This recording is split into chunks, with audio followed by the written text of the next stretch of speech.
Okay guys, so in today's video I'm going to be answering some of your questions that you send through on my social media feeds. These questions range from things about my car, things about the channel, general things about where I live, funnily enough, but I'm going to be answering them today. Hopefully you guys get to know me a little bit better, but let's get into the video. Hey up everybody and welcome back to the channel. So as you just heard from that little bit of an intro there, I'm going to be answering some of your questions that you sent through to me on my social media feeds. This includes questions from the YouTube comment section, my Instagram, my Facebook and my Twitter. Now if you want to be involved in one of these videos in the future, be sure to leave your question down in the comment section or go and follow me on my social media and ask me a question there. So we're going to jump into the first question then, which is what are your top 3 favourite cars that you have owned? Now I've been stood here thinking about this question for quite some time because it's quite a difficult question to answer. I've owned 14 cars over the last 7 or 8 years, something like that, and a lot of them have been in the last 5 years or so. So I'm going to answer this in reverse order. I'm going to start with number 3, which is my Corsa SRI Turbo that I owned when I was 18 years old. Now a lot of you guys don't know anything at all about that car, and that's because I owned it 7 years ago, way before YouTube was actually a thought in my mind. Now this car was my first foray into the modified car scene. It was the first car that I took to events and things like that, and it was what really got me involved in modifying cars, making them quicker, making them more powerful and making them louder. So the Corsa SRI has a 1.6 turbo engine putting out around 150 brake horsepower.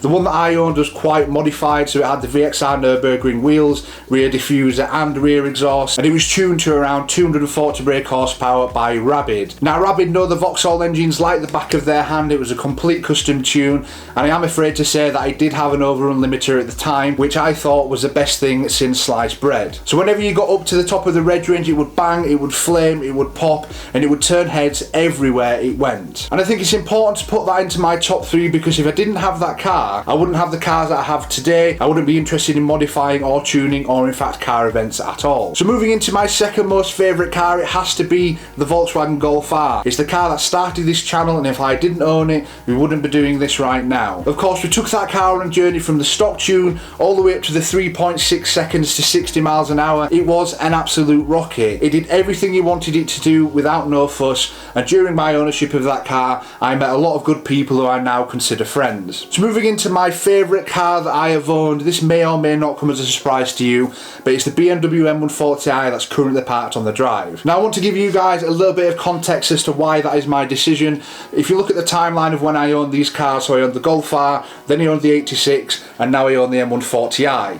The Golf R was brilliant, it did everything that I wanted it to, and it was lightning quick. But it wasn't an event to drive, and it lacked a bit of driver engagement, and I think a lot of the Golf R owners can agree. The GT86 was the complete polar opposite of that car. It was a naturally aspirated 200 brake horsepower engine. It didn't really go anywhere that fast, but to drive, it was absolutely incredible. You felt so connected to the car, and I would recommend if anybody wants a B-road blaster or something like that, go try out a GT86 because you will not be disappointed. Now that brings me on to my decision as to why the M140i is my most favourite car that I have owned, and that is because I believe it is basically a hybrid between the Golf R and the GT86. You've got the rear wheel drive chassis of the GT86 with the hot hatch power of the Golf R, and the BMW sounds a lot better, and it is much more of an event to drive than both of the cars I've owned before. Now moving into the second question then, this was asked by Nathan, one of my Instagram followers and somebody who's been around on the channel and my Instagram feed for a very, very long time, and I cannot thank you enough for that. But Nathan asks, is it expensive or difficult to set up and run a YouTube channel? Now if I'm being completely honest Nathan, there's a million and one answers I could give you because there is so many variables,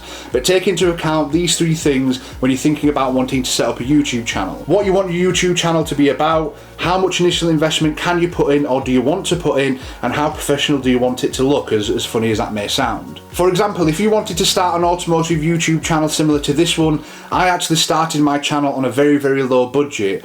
I used my contract phone, which was an iPhone X at the time, alongside a small microphone that I bought off Amazon. Now 15 or 20 videos down the line, I wanted a bit more of a professional look to my videos, so I decided to buy a DSLR. Now that DSLR is what I'm filming on today, and it's a Nikon D5300. It cost me me around £550 a couple of years ago. It's not the best camera for vlogging, it's not the best camera for YouTube because the autofocus is quite shonky, but I am looking to upgrade it to a different camera, probably a mirrorless one in the near future. Now in reality you could spend anything between £200 to £2,000 on a camera to use on a YouTube channel, but it's all the other things that come alongside it which mount the cost up and up. So to give you guys about the investment that I've put into my YouTube channel today, the camera I'm working on is around £500, the microphone which you're listening to me on is around £60, I've got 3 camera batteries behind me which were around £10 each, I've got 6 GoPro batteries in the house which are around a £5 each, I've got 2 tripods which are £50 each, I've got loads of lavalier microphones, the little ones that clip onto here, because I keep on losing them or misplacing them and then finding them later on down the line, but let's say they cost £20 a piece as well. And that's just the initial investment. You've got things like GoPros,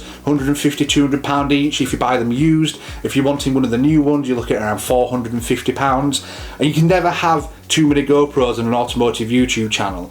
The more you do videos and the more creative you get, the more shots you want to get, the more different angles you want to have, so the more GoPros you have, the better. Now you don't necessarily need the latest GoPros to be able to do this. I use a GoPro Hero 5 Black and it does the job absolutely perfectly, and the reason why I picked that one is because it had image stabilization more so than the previous model. So they're the things that you see on the face of a YouTube channel. You've got a load of other things in the background such as copyright free music, so I pay £10 a month for that. You've got the computer that you edit on, and that's my main constraint at the moment. I need a more powerful PC. I only paid £400 for mine, but if you wanted to buy a Mac or something like that, 1500 quid, 2 grand, or a decent gaming laptop or decent gaming PC will also do the job at around £1,000, £1,200. And then we start moving into the software side of things. So I use Adobe Suite, which gives me access to every single one of Adobe's programs, and that costs around £60 a month. Now I only use 4 or 5 of them programs, so I use Premiere Pro for video editing, Photoshop for the thumbnails,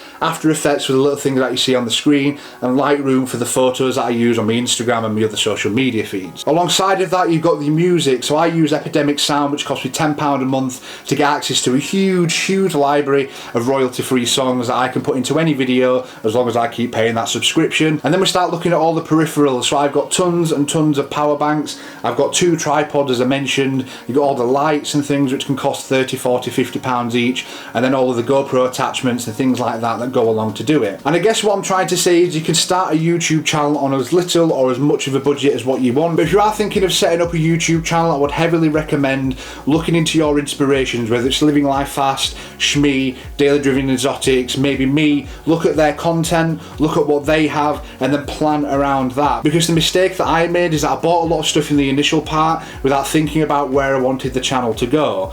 If I'd have done that in the first instance, I wouldn't have this camera, I would have had more GoPros and would have invested my money a little bit smarter in that sense. So plan out what you want to do, plan out where you want your videos to go, what you want them to look like, and then buy accordingly. I would say as a rough guide, anything between £500 and £1,000 is a good starting point, but then you've got all the additional monthly memberships and costs on top of that as well. So the first 2 questions that we answered were fairly lengthy. Now the next couple that we're going to do are going to be in a bit of a quick fire fashion, so let's get on with it. When are you going to replace the BMW? I do not have any plans to sell the BMW in the near future, but I'll come on to that a little bit later in this video. Will you buy a Mark 8 Golf R? All I can say is who knows. I don't know what the future holds. If the channel grows substantially over the next year or so, we could have 2 separate hot hatches on the drive, otherwise it's probably looking unlikely. Are you going to remap the BMW? Yes, of course I'm going to remap the BMW. I was actually planning to do it in April, but unfortunately due to the coronavirus my commission's been deferred, and as of yesterday I was put onto furlough, so I'm running on a cut salary, so it's not best for me to start spending money left, right and centre. Where do you live? Now I actually get this question quite a lot. I'm not 100% sure why people ask it, whether just curious if they're going to see me about or not,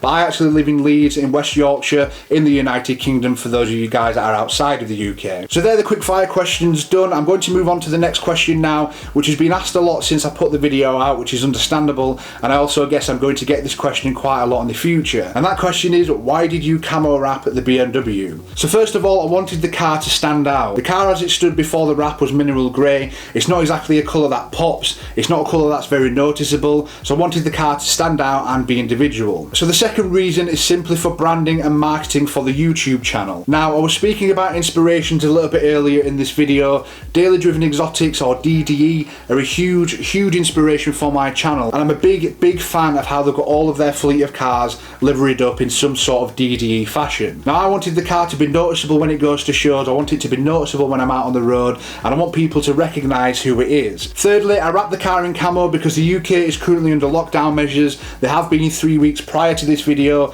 and there will be probably 3 or 4 weeks after this video is released as well. I wanted a project to do whilst I was at home. I wanted to make some content for you guys, and I've always wanted to wrap a car. Now, I think I'm going to wrap the video up there. I didn't want to do too many questions and make this video too long. I know it is a little bit different from the usual stuff that I would do put out there, but I thought it would be beneficial to do a stay-at-home Q&A for you guys to get to know me better. Now, if you want your questions to be featured on a video like this in the future, be sure to go and ask them down in the comments box down below. Go follow me on my social media, send me an Instagram DM with questions, ask me on my post, ask me wherever. I will note them down and I will answer them on a video like this. But thank you so much for your time. If you are new here, I would really appreciate it if you could like the video and subscribe to the channel. I'm hoping to get to 5,000 subscribers by the end of this year. It is a huge goal, but with your support, I know we can do it. But as always, thank you so much for watching, and I'll catch you guys next time.